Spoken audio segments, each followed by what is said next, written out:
Hello बच्चों, कैसे हैं आप लोग। आई होप आप सब बहुत अच्छे होंगे।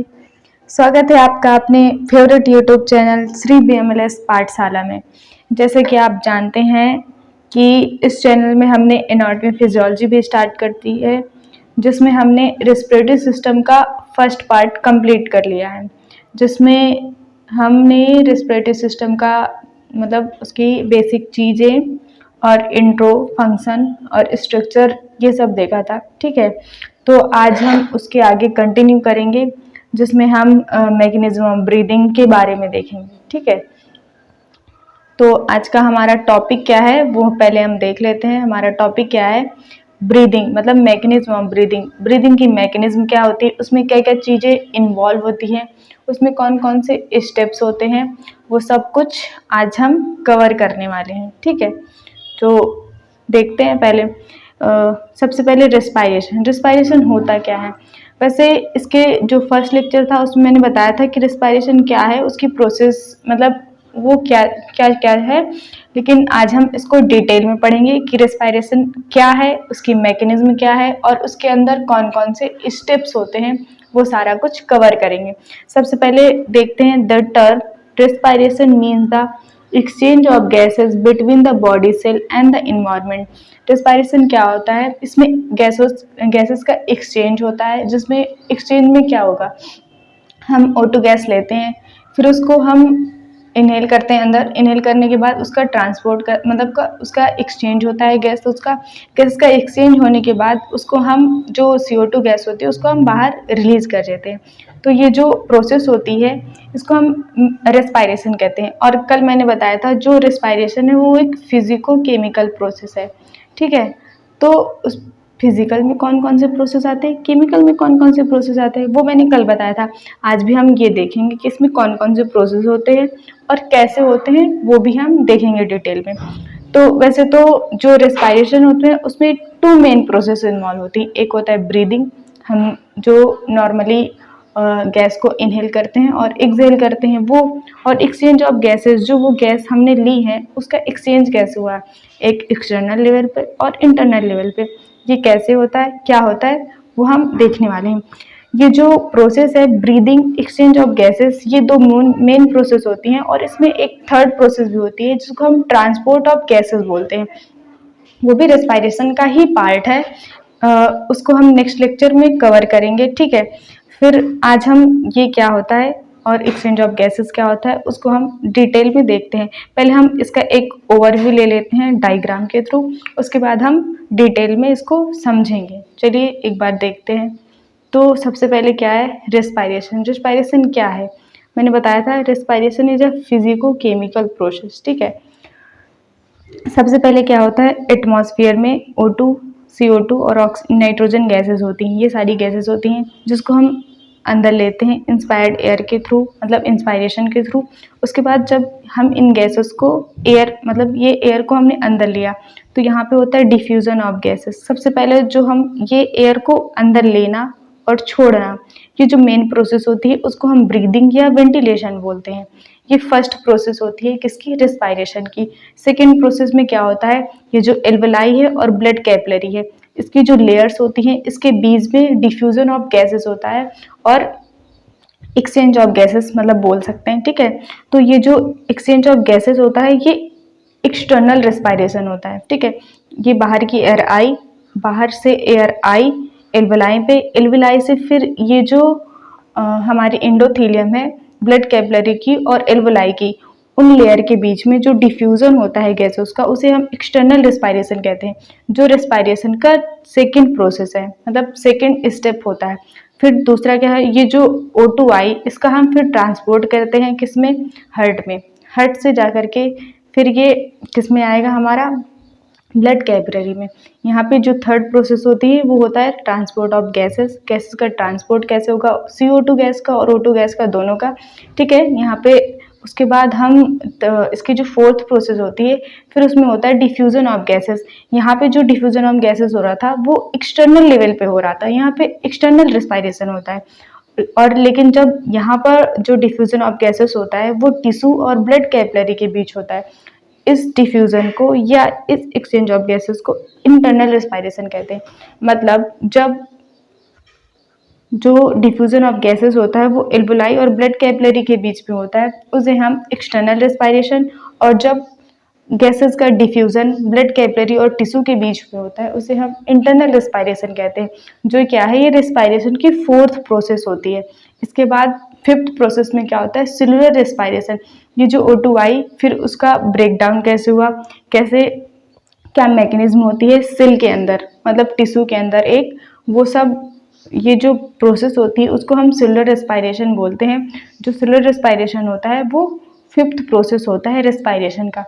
फर्स्ट प्रोसेस में क्या होता है, वेंटिलेशन ब्रीदिंग, नॉर्मल जो हम एयर लेते हैं और एयर एक्सहेल करना और इनहेल करना, वो क्या किस में आता है, ब्रीदिंग में। उसके बाद दूसरी प्रोसेस में diffusion of gases external level पे। Third, transport of gases, gases का ट्रांसपोर्ट कैसे होगा। और फोर्थ प्रोसेस में होता है फिर से डिफ्यूजन ऑफ गैसेस टिश्यू और ब्लड कैपिलरी के बीच में। उसके बाद फिफ्थ प्रोसेस क्या होता है, सेलुलर रेस्पिरेशन। ठीक है, ये 5 मेन प्रोसेस होती हैं रेस्पिरेशन की। ठीक है, जो पहला, दूसरा, तीसरा और चौथा प्रोसेस होता है वो क्या होता है, फिजिकल प्रोसेस होता है, जिसको हम फिजिकल प्रोसेस के अंदर लेते हैं। ठीक है, और जो पांचवा, जो फिफ्थ स्टेप होता है किसका, रेस्पिरेशन का, वो जिसमें ग्लूकोज का ब्रेकडाउन होता है, उसमें O2 के थ्रू जिसमें CO2 गैस बनती है, एंजाइम बनते हैं, और ATP का भी फॉर्मेशन होता है। ये भी 2 टाइप का होता है, एरोबिक और एनारोबिक, वो हमें नहीं देखना है। ठीक है, तो ये जो फिफ्थ प्रोसेस होती है वो केमिकल प्रोसेस होती है। तो कल मैंने जैसे बताया था कि रेस्पिरेशन फिजिको केमिकल प्रोसेस है, तो वैसे उतना डिटेल में समझ में नहीं आया होगा, लेकिन आज आपको समझ में आ गया होगा। जो फिजिकल प्रोसेस होती है उसमें breathing, diffusion of gases external level पे, इंटरनल लेवल पे डिफ्यूजन गैसेस और ट्रांसपोर्ट ऑफ गैसेस, और ये जो 4 प्रोसेस होती हैं ये फिजिकल प्रोसेस होती हैं। और फिफ्थ प्रोसेस क्या होती है, सेलुलर रेस्पिरेशन। ठीक है, मुझे लगता है ये आपको समझ आ गया होगा। अब इन प्रोसेसेस को हम डिटेल्स में देखेंगे कि ब्रीदिंग क्या होता है, डिफ्यूजन ऑफ गैसेस कैसे होता है, ट्रांसपोर्ट कैसे होता है, ये सब कुछ कवर करने वाले हैं। सबसे पहले देख लेते हैं फिर ब्रीदिंग। ब्रीदिंग क्या होता है, breathing is supply oxygen to the alveoli and the eliminate the CO2 carbon dioxide. वैसे एक चीज इसमें और है देखने वाली, वो हम देखते हैं। ये जो यहाँ पे जो CO2 बनी उसको फिर हम क्या करते हैं, इसका फिर डिफ्यूजन होगा। ठीक है, डिफ्यूजन होने के बाद ये हार्ट में जाएगा, हार्ट से फिर इसका फिर ट्रांसपोर्ट होगा, ट्रांसपोर्ट के थ्रू यहाँ पे फिर गैस का एक्सचेंज होगा, और फिर हम नॉर्मली जो क्या है, एक्सपायर्ड एयर है, मतलब कि जो CO2 गैस है उसे हम एटमॉस्फेयर में रिलीज कर देंगे। ये पूरी प्रोसेस होती है, CO2 अंदर गई और मतलब O2 अंदर गई और CO2 का बाहर निकलना, ये पूरी जो प्रोसेस है उसको हम रेस्पिरेशन बोलते हैं। ठीक है, तो सबसे पहले प्रोसेस क्या थी, ब्रीदिंग, वो हम देख रहे हैं। ब्रीदिंग क्या है, breathing supply oxygen to alveoli and eliminate the carbon dioxide. उस डायग्राम में हमने देखा कि जो ऑक्सीजन गैस है उसको हमने सप्लाई किया एल्वोलाई तक, और फिर उसका एक्सचेंज होने के बाद जब कार्बन डाइऑक्साइड का डिफ्यूजन हुआ उसके बाद हमने उस गैस को, मतलब कार्बन डाइऑक्साइड को रिलीज कर दिया। ये नॉर्मल जो प्रोसेस होती है उसे हम ब्रीदिंग बोलते हैं। मसल्स ऑफ ब्रीदिंग, ब्रीदिंग में कुछ मसल्स इन्वॉल्व होती हैं। इसकी जो 2 मेन मसल्स हैं, ठीक है, एक है इंटरनल फर्स्ट है इंटरकॉस्टल मसल और दूसरा है डायफ्राम मसल। ठीक है, इंटरकॉस्टल जो मसल्स होती हैं वो 2 टाइप की होती हैं, एक्सटर्नल इंटरकॉस्टल मसल और एक्सटर्नल इंटरकॉस्टल मसल्स। ठीक है, देखो, there are 11 pair of intercostal muscle occupying the space between the 12 pair of ribs. जो 12 पेयर ऑफ रिब्स होती हैं उनके बीच में इंटरनल मतलब इंटरकॉस्टल मसल्स क्या होती हैं, लोकेटेड होती हैं, और ये 2 लेयर में अरेंज होती हैं। जो अंदर के साइड दिखेंगी वो इंटरनल इंटरकॉस्टल मसल्स, और जो बाहर साइड होती हैं उसको एक्सटर्नल इंटरकॉस्टल मसल्स बोलते हैं। ठीक है, ये समझ में आ गया होगा। इसके बाद जो एक्सटर्नल इंटरकॉस्टल मसल्स होती हैं, ये दे इन्वॉल्व इन इंस्पायरेशन, ये नॉर्मल ब्रीदिंग में इन्वॉल्व होती है, इंस्पायरेशन और एक्सपायरेशन दोनों में। जो एक इंटरनल इंटरकॉस्टल मसल्स होती हैं, जब हम फोर्सफुली क्या करते हैं, एयर को बाहर निकालते हैं, एक्सपायर करते हैं, तब वो जो हमें एक्स्ट्रा फोर्स लगाना पड़ता है, तो वो जो एक्सपायरेशन की प्रोसेस है वो एक्टिव हो जाती है। उस टाइम पे जो मसल्स इन्वॉल्व होती हैं वो इंटरनल इंटरकॉस्टल मसल्स और एब्डोमिनल मसल इन्वॉल्व होती हैं। जब हम फोर्सफुल एक्सपायरेशन करते हैं तब इंटरनल इंटरकॉस्टल मसल का इन्वॉल्वेशन होता है। ठीक है। फिर दूसरा है डायफ्राम। डायफ्राम डोम शेप का होता है, ऐसा कल मैंने बताया था वाले फर्स्ट लेक्चर में। ये सेपरेट करता है थोरेसिक कैविटी को एब्डोमिनल कैविटी से। ठीक है। Diaphragm consist of central tendon from which muscle fiber radiate to attach the lower ribs and sternum and vertebral column. The diaphragm central column form होती है, सेंट्रल टेंडन फॉर्म होती है, जिसमें क्या होता है, लोअर रिब्स, स्टर्नम और vertebral column attach होती है। ठीक है। अभी इसमें आगे देखते हैं। व्हेन द डायफ्राम रिलैक्स, जब डायफ्राम रिलैक्स होता है, मतलब जब डायफ्राम डोम शेप का होता है, तो सेंट्रल टेंडन क्या होता है, level of 6th thoracic vertebra, तब वो 8th थोरेसिक वर्टिब्रा पर क्या होता है, सेंट्रल टेंडन होता है। लेकिन जब कॉन्ट्रैक्ट करता है डायफ्राम तो वो फ्लैट हो जाता है। फ्लैट होने पर सेंट्रल टेंडन का लेवल क्या हो जाता है, 9th थोरेसिक वर्टिब्रा पर, क्योंकि उसका वॉल्यूम इंक्रीज हो जाता है। वॉल्यूम इंक्रीज होने से, वॉल्यूम इंक्रीज होगा तो मतलब ये जो डोम शेप का डायफ्राम था वो नीचे आएगा, नीचे आएगा तो उसका जो 8th थोरेसिक वर्टिब्रा से 9th थोरेसिक वर्टिब्रा भी डायफ्राम आ जाता है। ठीक है। इसके बाद ये हमने देख लिया कि डायफ्राम मतलब कि मसल्स कौन कौन से होते हैं, इंटरकॉस्टल मसल्स और एक डायफ्राम मसल्स। अब इसकी हम मैकेनिज्म देख लेते हैं कि ब्रीदिंग की मैकेनिज्म क्या होती है। हम नॉर्मली जब हम ब्रीदिंग लेते हैं तो 1 मिनट में 12 से 15 ब्रीथ पर मिनट करते हैं। ठीक है। Each breath consist 2 phase. Breathing में 2 फेजेस होती हैं, एक एक्सपायरेशन और इंस्पायरेशन। इंस्पायरेशन मतलब हम कैसे गैस को अंदर लेते हैं, और एक्सपायरेशन कैसे हम गैस को बाहर रिलीज करते हैं। ठीक है। तो सबसे पहले देख लेते हैं इंस्पायरेशन क्या होता है। इंस्पायरेशन क्या है, एक एक्टिव प्रोसेस है। इसमें क्या होता है, कॉन्ट्रैक्शन ऑफ डायफ्राम मसल्स होता है। इसमें डायफ्राम की मसल कॉन्ट्रैक्ट करती हैं। ये डायफ्राम डोम शेप का था, मतलब ये डोम शेप का डायफ्राम था, ये कॉन्ट्रैक्ट करेंगे। कॉन्ट्रैक्ट करने से इसका जो ये है शेप वो फ्लैट हो जाता है। फ्लैट होने से इसका क्या होता है, वॉल्यूम बढ़ जाता है। ठीक है। और दूसरा है contraction of external intercostal muscle.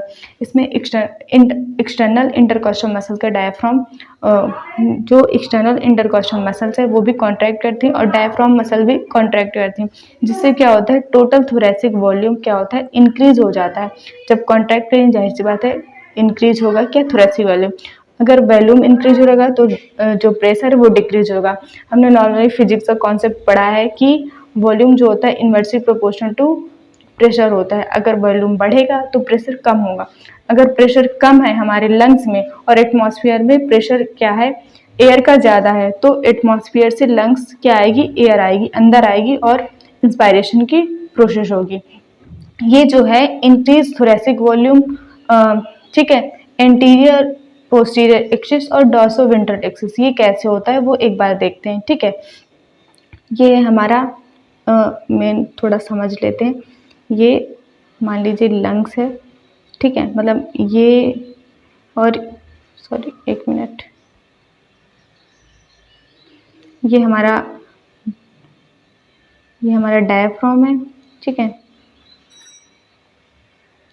यहाँ पे ये रिब्स हैं समझने के लिए। ठीक है।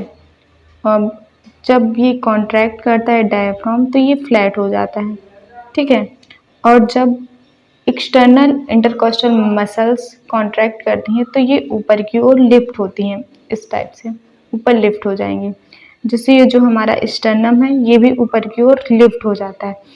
तो ये जो है एंटीरियर पोस्टीरियर, एंटीरियर साइड में क्या होता है हमारे स्टर्नम और पोस्टीरियर वर्टिबल कॉलम। तो ये जो डायफ्राम मसल्स हैं ये जो कॉन्ट्रैक्ट हुई हैं तो इसका जो वॉल्यूम इंक्रीज हुआ है वो एंटीरियर पोस्टीरियर एक्सिस पे इंक्रीज हुआ है, और जो इन एक्सटर्नल इंटरकॉस्टल मसल्स हैं उसका वॉल्यूम इधर इंक्रीज हुआ। ये है वेंट्रल साइड जिसमें हमारा वर्टिबल कॉलम है, वो सॉरी स्टर्नम है, और पीछे डॉर्सल साइड में वर्टिबल कॉलम।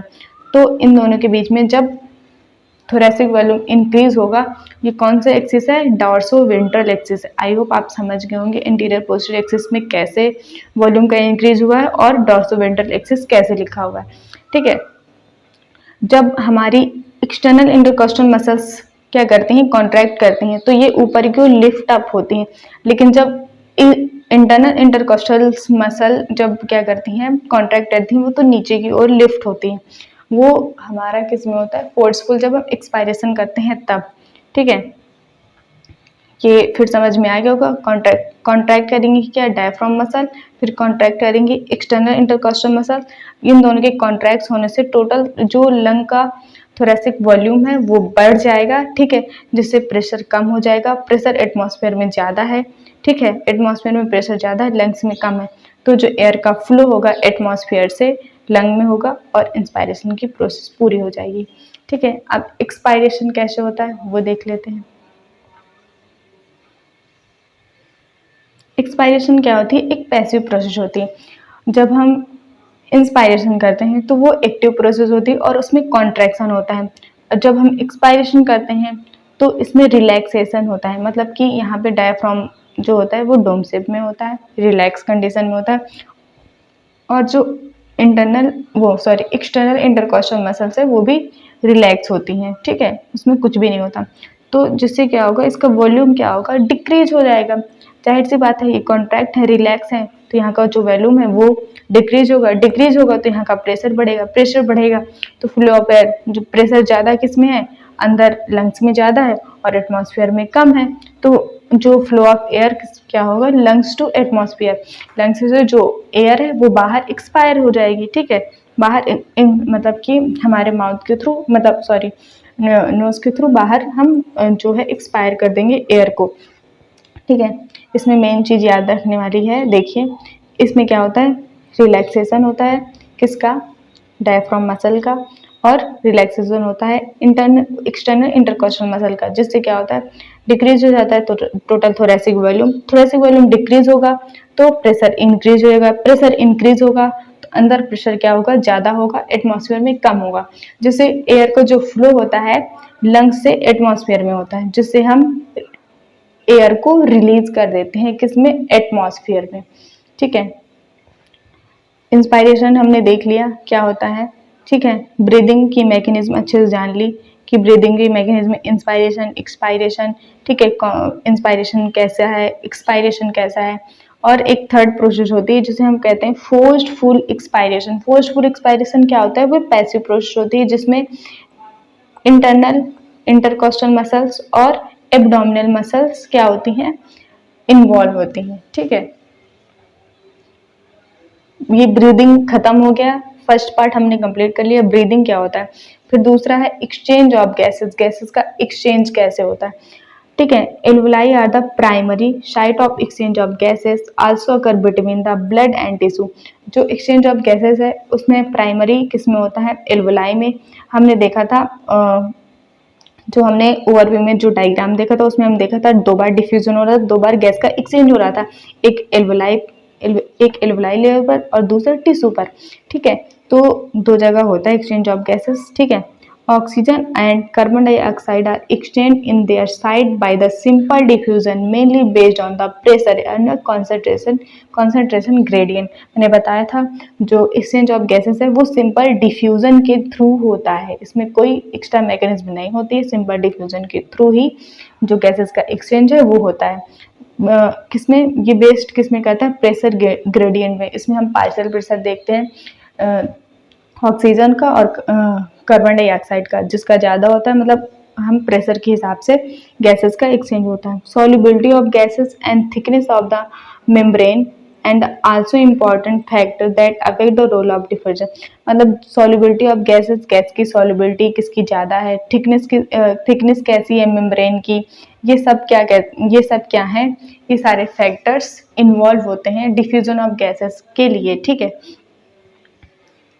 अब देखते हैं rate of diffusion of gases कैसे अफेक्ट करता है। ठीक है, पहला है थिकनेस ऑफ डिफ्यूजन मेम्ब्रेन। जो मेम्ब्रेन है डिफ्यूजन मेम्ब्रेन ये वाली, ठीक है, यहाँ पे 3 लेयर होती हैं। ठीक है, इनकी थिकनेस कितनी है उस पर डिपेंड करता है।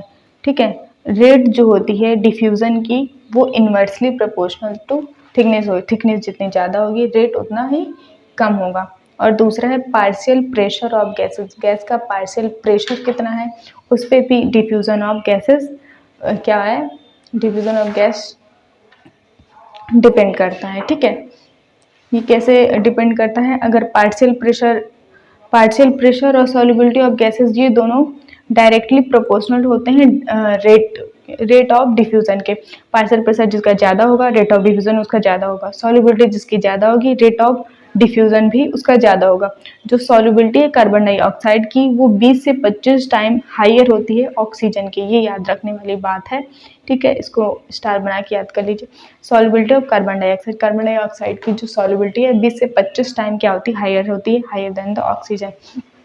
ये है बेसमेंट मेम्ब्रेन और ये ब्लड सेल और यहाँ पे ब्लड कैपिलरी, यहाँ पे जो एक मिनट ये एयर अंदर आई और यहाँ पर प्रेशर ग्रेडियंट के थ्रू यहाँ पे कैसे इंस्पायर मतलब कैसे एयर अंदर जाती है बाहर आती है, मतलब कैसे उसका डिफ्यूजन होता है। अभी हम इसको अच्छे से देखते हैं कैसे होता है।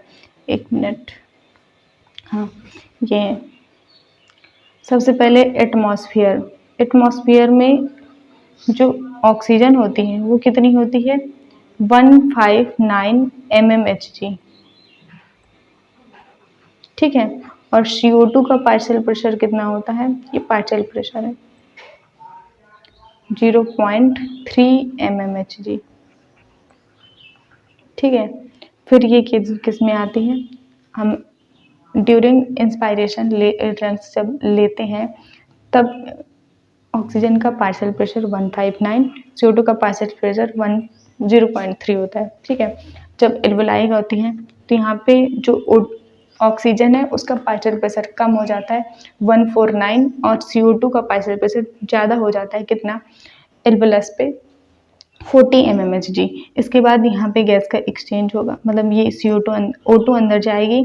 ठीक है, और ये पल्मोनरी वेन है, यहाँ पे क्या होता है ऑक्सी ब्लड होता है। ऑक्सी ब्लड में O2 का पार्शियल प्रेशर 95 है। देखिए ऑक्सी ब्लड है, ऑक्सीजनेटेड है, जाहिर सी बात है ऑक्सीजन ज़्यादा होगी। और CO2 है, CO2 का पार्शियल प्रेशर 40 mmHg होता है। एक मिनट, ये जो पल्मोनरी वेन है उसमें O2 95 mmHg और CO2 40 mmHg होता है। ठीक है, किसमें ऑक्सीजनेटेड ब्लड में। इसके बाद हाँ ये लिखा था यहाँ पे, इसके बाद ये जो यहाँ पे क्या होगा डिफ्यूजन होगा गैसेस का। ठीक है, एक बार यहाँ पे हुआ एक्सचेंज ऑफ गैसेस और दूसरा यहाँ पे बॉडी टिश्यू में क्या होता है, जो ऑक्सीजन का पार्शियल प्रेशर है वो 40 mmHg और CO2 का पार्शियल प्रेशर 45 mmHg होता है। ठीक है, यही सिस्मेटिक वेन में होता है, यही सेम इसमें होता है। ठीक है, इसके बाद पल्मोनरी आर्टरी में आप समझ रहे हैं कि CO2 ज़्यादा होगा क्योंकि ये डीऑक्सीजनेटेड ब्लड होता है। CO2 ज़्यादा होता है 45 mmHg और जो O2 होता है वो कितना होता है 40 mmHg। ठीक है, इस प्रकार जो ये प्रेशर ग्रेडियंट बनता है उसके थ्रू क्या होता है, इस प्रेशर ग्रेडियंट से जो है गैसेस का एक्सचेंज होता है। पहले हम इंस्पायर करेंगे एयर, ये एल्वेलाई में जाएगी, एल्वेलाई से ये इधर पल्मोनरी वेन के मतलब कि पल्मोनरी वेन में ऑक्सी ब्लड है, ऑक्सी ब्लड किस में जाएगा टिश्यू में एक्सचेंज होगा, एक्सचेंज होने के बाद सिस्मेटिक वेन के थ्रू फिर ये वापस से ये CO2 गैस क्या हो जाएगी बाहर रिलीज कर दी जाएगी। ठीक है, इसको इसका पार्शियल प्रेशर जो होता है वो हम एक ऐसे समझ सकते हैं, 1 मिनट, ये समझ लीजिए एक स्कूल है,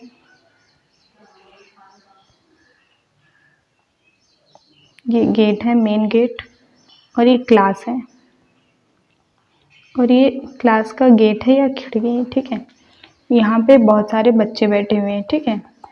तो यहाँ पे बच्चे बैठे होंगे तो वो रेस्पिरेशन की प्रोसेस कर रहे होंगे, तो जिससे CO2 क्या हो जाएगा, ज़्यादा हो जाएगा इस रूम में, और O2 की मात्रा जो है वो कम हो जाएगी। तो इनको सफोकेशन हो रही होगी, उनको ऑक्सीजन प्रॉपर नहीं मिल रही होगी, तो ये बच्चे जाएंगे कॉरिडोर में। कॉरिडोर में क्या होगा, O2 ज़्यादा होगा और CO2 कम होगा। लेकिन अगर हम इसके स्कूल के भी बाहर जाते हैं तो क्या होगा, O2 सबसे ज़्यादा कहाँ होगा, बाहर, उसके बाद CO2 सबसे कम कम होगा यहाँ पे। ऐसे ही यहाँ पे होते हैं, जब हम इंस्पायर करते हैं एयर को तो वहाँ पे सबसे ज़्यादा O2 होता है, अंदर जाते O2 का यूटिलाइजेशन होता है, जिससे O2 का पार्शियल प्रेशर कम होता जाता है और CO2 का बढ़ता जाता है, ठीक है। ठीक है, इसके बाद जब हम एक्सपायर करेंगे एयर को, तब वहाँ पे यहाँ पे सबसे ज़्यादा O2, यहाँ पे उससे कम, फिर उससे कम, मतलब कि ऐसे यूटिलाइजेशन होता है O2 का, जिससे उसका पार्शियल प्रेशर कम होता जाता है और CO2 का पार्शियल प्रेशर बढ़ता जाता है। इसमें यहाँ पे सबसे अंदर O2 का पार्शियल प्रेशर सबसे ज़्यादा था, फिर यहाँ पे उससे कम, फिर यहाँ पे सबसे कम, यही मतलब इसका सीक्वेंस होता है, ठीक है। आई होप आप समझ गए होंगे।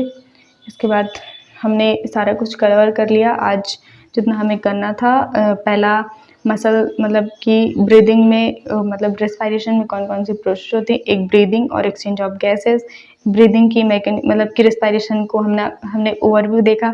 इसमें क्या होता है, फर्स्ट प्रोसेस ब्रीदिंग होती है, दूसरा diffusion of gases, internal external respiration, फिर ट्रांसपोर्ट ऑफ गैसेस, फिर डिफ्यूजन ऑफ गैसेस किसके टिश्यू और ब्लड कैपिलरी के बीच में, जिसको हम इंटरनल रेस्पिरेशन कहते हैं, ठीक है। इसके बाद ब्रीदिंग की मैकेनिज्म कैसे होती है, उसमें क्या कौन सी मसल्स इन्वॉल्व होती हैं, पहला इंटरकॉस्टल मसल्स, डायफ्राम, इसके बाद ये क्या होती हैं, कैसा होता है इसमें। इसके बाद ब्रीथिंग की मैकेनिज्म में 2 प्रोसेस होती हैं, एक इंस्पायरेशन और एक्सपायरेशन, वो हमने देखा।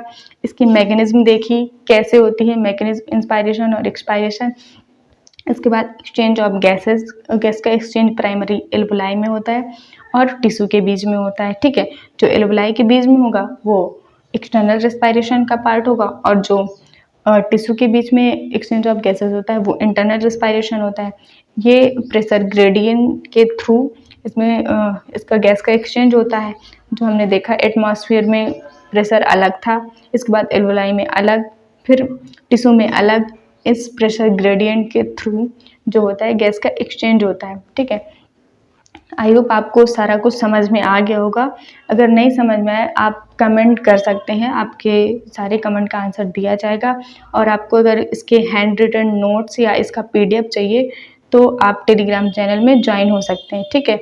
आज के लिए बस इतना ही। Thank you so much.